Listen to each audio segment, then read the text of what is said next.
Hello from Coastal Bluff, Roomba. Today we are going to talk about noisy rubberized brushes. We are sure you have experienced this when buying non-iRobot brushes. Some of them might sound like a freight train coming through your house. It can get to the point where you shut down your Roomba just to have some peace and quiet. You may eventually stop using the Roomba altogether. So we decided to share a video on how to improve using these off-brand brushes and save you money and maybe help save the environment a little bit too. What we want to show you is a difference between an iRobot brand brush and a knockoff brand brush, and then show you what you can do at home as a DIY project with minimal tools and minimal to no cost.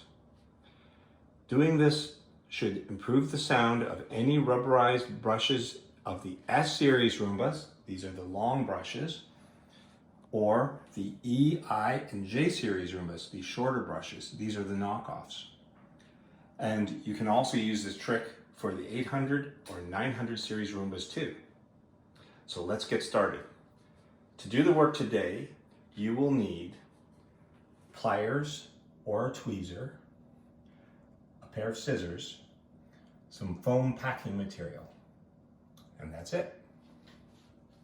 First, let's see the difference between the two different types of brushes. They look the same. These are the real iRobot brushes, and these are the knockoffs. On closer observation, you will notice that the original brand feels solid, but the knockoff brand feels empty or hollow. If you take off the bearings,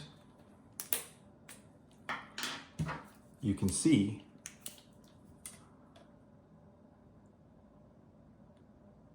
the knockoffs are hollow.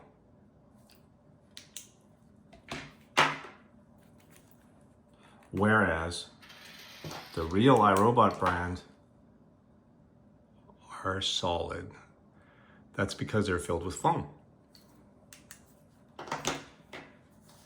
So, the iRobot brushes are filled with foam, whereas the knockoff brand brushes are not.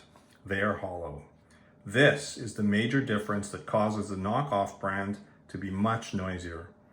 The vibration of the brushes is amplified like the soundbox of a violin or guitar. The trick here is to fill the knockoff brand brushes with foam. What we use is soft, squishy white foam packing materials like this. We noticed that this type of foam can't be recycled, at least here in Canada. However, this foam is perfect to repurpose for these brushes. So what we do is cut the foam with scissors or an X-Acto knife so that they are about 5 centimeters long, 1 centimeter wide, and the thickness of this foam is about 1/2 centimeter. You need 4 of these strips for each end of each brush, so 8 strips in total. To do the work, first remove the bearing, then you need to remove the little white spacer inside the tube with a pair of pliers or tweezers or your fingers if they'll fit. Be careful not to rip the rubber. I'll use my pliers. When you reinsert this later, you're going to need to push it in on top of this green plastic bit, and you'll notice there's a couple of little flanges that will hold it in place. Don't push it past that. Next, you insert the 4 little foam bits evenly spaced around the shaft.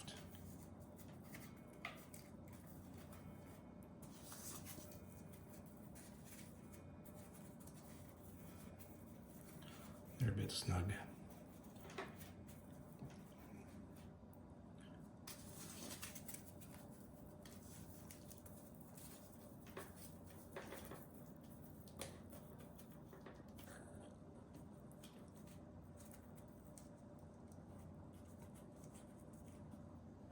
To do the final positioning, you can use a pair of tweezers to just push them in just past the little green plastic.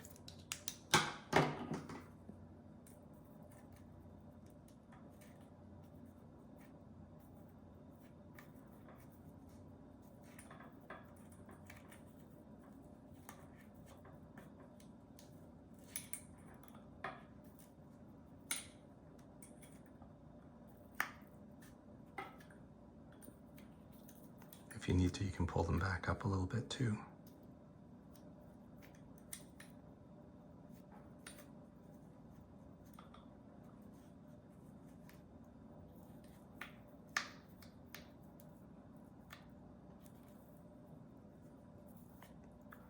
There. Then reinsert the little white spacer and push it in place with your tweezers or pliers.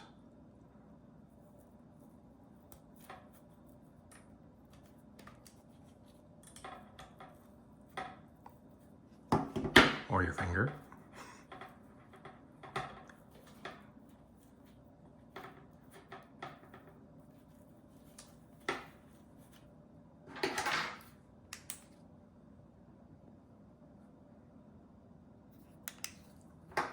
And put the bearings back in place. Now you repeat for the other end and for the other brush. Here's an S9 Roomba with some noisy non-iRobot brushes. Have a listen.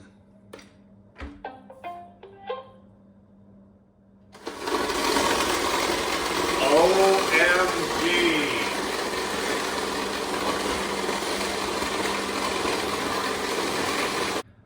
Let's give our fix a test here on the S9 Roomba that you saw previously. Many people have complained that it's hard to find knockoff brand brushes that aren't noisy for this Roomba. As you will see, since this fix works for the S9 Roomba brushes, it should work for any of brushes. Let's give it a go.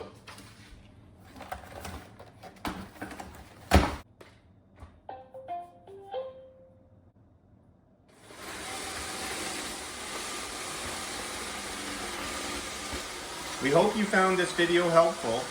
If you did, please like and subscribe. And if you're really happy, you can buy us a coffee from the link below. Thanks for watching.